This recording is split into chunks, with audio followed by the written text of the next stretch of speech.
Individuality, the trademark of any artist, designer, or architect. Each desires a uniqueness to their creation, a quality that separates it from any other. Man naturally has this individuality, his fingerprint. There are 7.7 billion people on the face of the earth, and no two fingerprints are the same. Everything we touch or make contact with is branded with a small expressed image revealing to all who see it who was there. Around 1200 AD, a man named Leonardo Pisano, better known as Fibonacci, who was a famous mathematician from the Republic of Pisa, considered to be the most talented mathematician of the Middle Ages, Pisano discovered a sequence of numbers that created a very interesting pattern. The sequence begins with the numbers 1, 1, 2, 3, 5, 8, 13, 21, 34, and continues indefinitely. Each number is obtained by adding the last two digits together. A rectangle with the length and width of any two of the numbers of this sequence forms what is known as the golden rectangle, a perfect rectangle. A golden rectangle can be broken down into squares, the size of the next Fibonacci numbers down and below. If we were to take a perfect or a golden rectangle, break it down into smaller squares based on Fibonacci's sequence, and divide each with an arc, the patterns begin to take shape. We begin to see Fibonacci's spiral.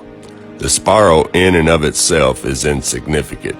Its importance is revealed in where we find it. Take, for example, the sunflower. The display of its florets are in perfect spirals of 55, 34, and 21, the sequence of Fibonacci. The fruitlets of the pineapple create the same spiral based on the sequence. The pine cone does the same. As currents move through the ocean and the tide rolls on to the shore, the waves that bring in the tide curve into a spiral that can be mathematically diagrammed onto a plot at the points 1, 1, 2, 3, 5, 8, 13, 21, 34, and 55. Buds on trees, sand dollars, starfish, petals on flowers, and especially the nautilus shell are formed with this exact same blueprint. With each segment of growth, the nautilus adds to itself one more value on Fibonacci scale. This blueprint can be seen around us on a small scale every day. But the greatest example of all is directly above our heads. Even the spiral of the celestial bodies above us are formed with the exact design that the tiny shell is formed. This sequence or blueprint appears to be the trademark of a designer, a proof of a creator, something left behind, indicating the one who was there, a fingerprint. As we scan our universe, from the tiny flower to the celestial bodies above, we see the fingerprint of God. Now, this mathematical sequence was discovered in 1100 AD, and it's been hidden from us. They do not teach you this in public school.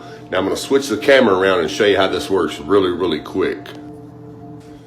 Okay, we start the sequence out with a simple rectangle, and then we make smaller rectangles within that rectangle.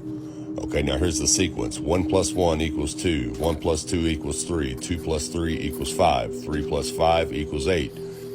And the sequence can just continue on indefinitely. There's no end to it. We can just keep adding to it, and it just keeps growing larger and larger. 8 and 13 is 21. And you start your spiral going from the first number outward, and that is the Fibonacci sequence. And this simple little mathematical sequence proves that there's a creator. And there's a reason